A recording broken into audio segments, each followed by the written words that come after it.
Bonjour, je suis Jean-Marc Charel, président de l'association France Rhin.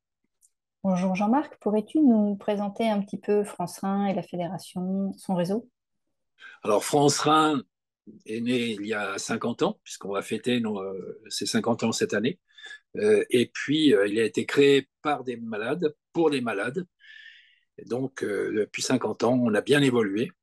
Et aujourd'hui, on a dans nos objectifs déjà prévenir la maladie auprès du grand public, hein, par la semaine nationale du Du Rhin, Rhin. où on fait du dépistage et on communique beaucoup sur les maladies rénales auprès du grand public.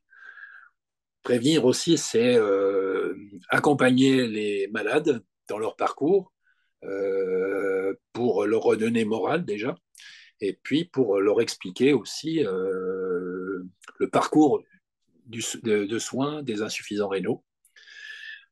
Il y a un autre, c'est aussi influencer les pouvoirs publics dans la définition des politiques de santé, et notamment la maladie rénale, qui est quand même un petit peu méconnue de nos dirigeants.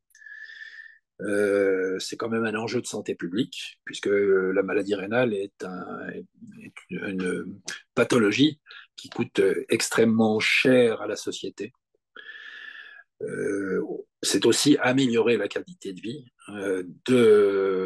des patients par les traitements, l'adaptation des traitements, notamment de la dialyse, de la greffe, et aussi des parcours avant le stade terminal, hein, de façon à justement informer les patients et les aider à être acteurs de leur santé. France Rhin, c'est aussi un réseau? Alors, France Rhin, c'est un réseau, puisque France Rhin est d'abord une fédération d'associations régionales et départementales. On est sur tous les territoires, donc on est resté encore sous les anciens découpages territoriaux, savoir qu'on a 24 associations régionales et une dizaine d'associations départementales. Et puis, on est aussi présent sur les territoires ultramarins. D'accord. Peux-tu nous parler de ton parcours auprès des patients et de ton intervention de bénévole? Comment ça s'est déroulé pour toi? Alors, mon parcours, il est d'abord parce que j'étais malade très très jeune à l'enfance, donc élevé un peu dans du coton. Et puis, au fur et à mesure, bah, disons que la maladie s'est oubliée, et puis elle est réapparue vers la cinquantaine. Donc là où on m'a annoncé, mais de façon très brutale, la maladie, on m'a dit, bah, monsieur, il va falloir penser à être dialysé ou greffé, donc ce qui est quand même un choc moral. Et puis, ce fait, c'est peut-être ce qui m'a fait réagir et qui m'a fait m'engager donc auprès à l'époque de la FNER, puisque c'était encore son nom. Et puis, donc, bah, je me suis vite investi au niveau départemental. C'était juste au moment où je dialysais et où j'allais être greffé, puisque j'ai eu la chance d'avoir une greffe de donneur vivant, puisque c'est mon épouse qui m'a donné un rein. Et puis, me suis vite engagé dans l'association au niveau départemental, régional et national. Et puis bah là, c'est la progression, je dirais, de tout dirigeant, cadre d'association.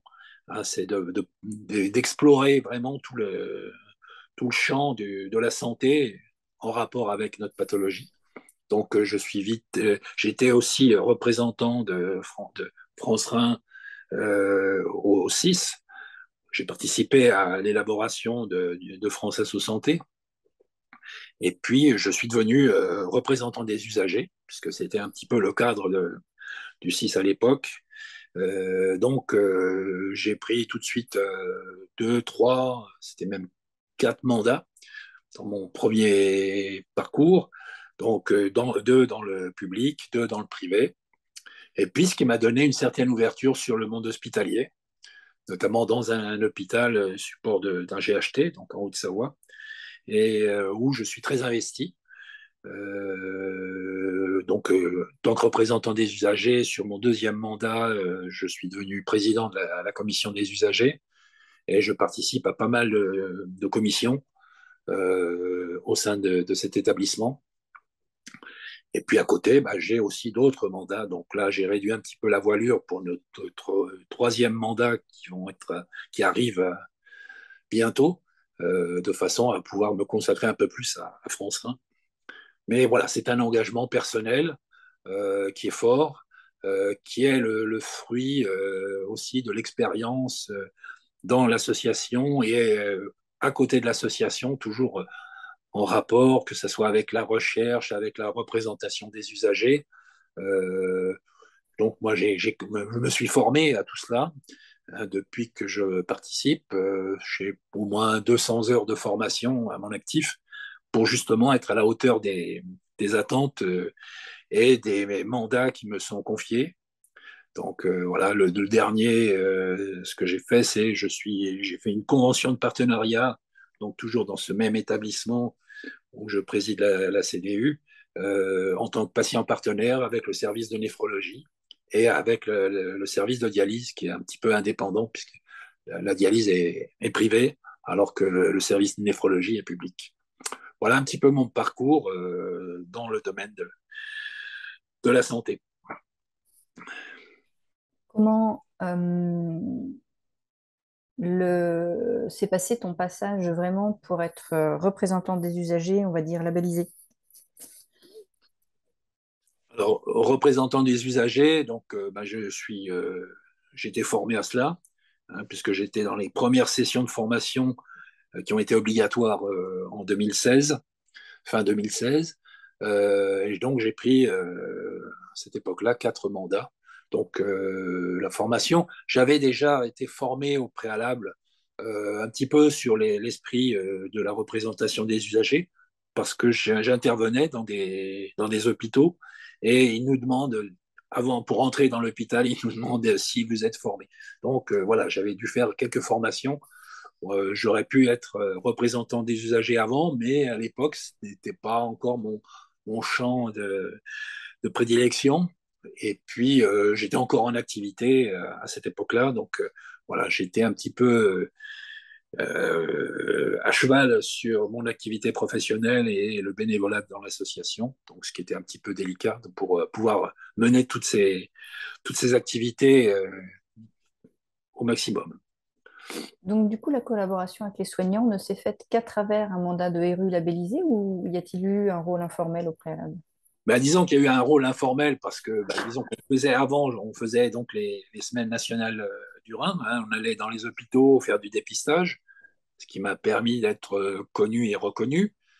Mais c'est vrai que le fait d'être représentant des usagers, d'avoir engagé un projet des usagers, alors toujours dans ce même établissement, parce que je suis écouté, où on m'a donné ma place, et puis on compte sur moi pour faire avancer les choses. Donc c'est un établissement qui est déjà en avance hein, sur le- la, la démocratie en santé, et où vraiment je suis reconnu, et donc ce qui me permet d'avancer, de faire des choses avec les professionnels de santé. J'interviens aussi bien dans le cadre des urgences pour la rénovation, puisqu'on a un projet d'agrandissement dans cet établissement des urgences. Donc je participe parce que justement, le premier projet des usagers que j'avais co-animé portait sur le passage aux urgences des usagers. Donc, ils m'ont demandé de participer à ces travaux pour justement avoir la parole de l'usager, du patient. Et voilà, c'est très enrichissant aussi pour moi de pouvoir apporter mes compétences tant dans le domaine de l'usager que du professionnel que j'étais.